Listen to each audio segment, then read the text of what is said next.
We're going to be looking at two types of angles in circles today in this video. We're going to be looking at inscribed angles and central angles.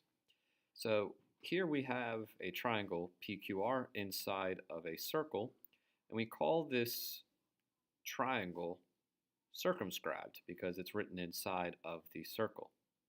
If I highlight this angle here, angle R, which is listed at 3x plus 1, you can see that this inscribed angle has its vertex on the circle, as opposed to this angle here, which is 105 degrees, which has its vertex at the center of the circle.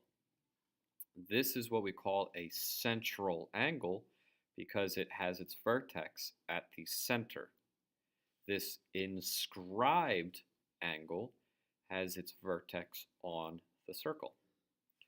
Now, the nice thing with central angles is there's really not a whole lot of information. There's not a whole lot of complexity, I mean.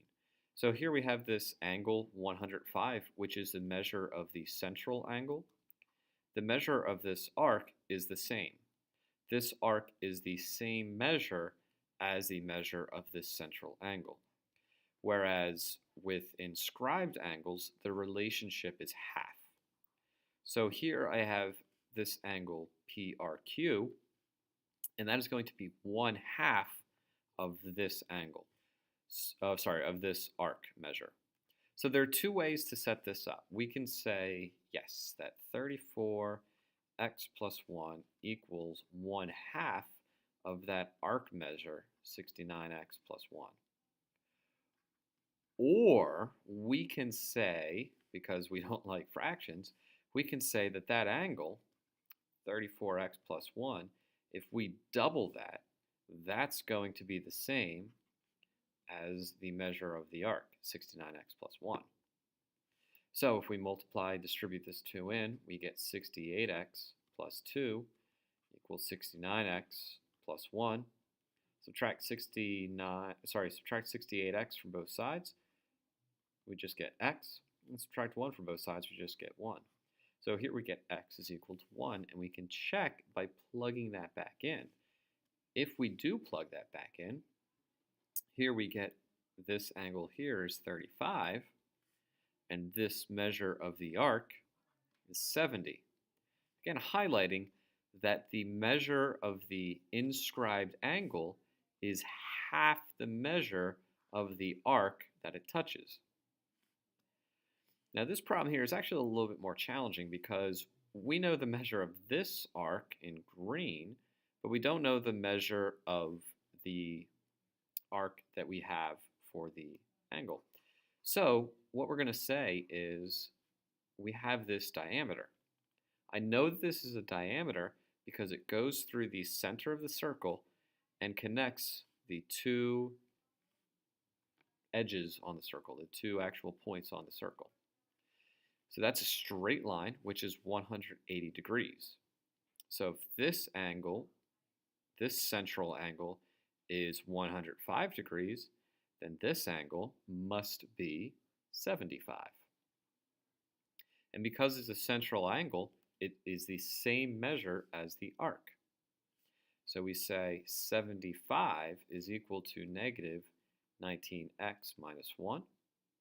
We add 1 to both sides. We get 76 is equal to negative 19x. And then we can divide both sides by 19. And so 76 divided by a negative 19 is a negative 4. And again, we can test that by plugging that back in. So negative 19 times a negative 4 is going to be a positive 76. Minus 1 would give us 75. Again, showing that it's the same measure as the central angle. One quick note about central angles, because there is some confusion about them. So here I have two lines that are perpendicular. Perpendicular lines make 90-degree angles. So all along, these are 90 degrees. If I put a circle, make it green, if I put this circle around, we can see that these four central angles are each 90 degrees. And 90 degrees times 4 is 360 degrees. So there's 360 degrees around this circle, so that means that each arc, which is perfectly cut into fourths, is 90. Again, showing here that the measure of the arc is the same as the measure of the central angle, as opposed to this inscribed angle, which is half.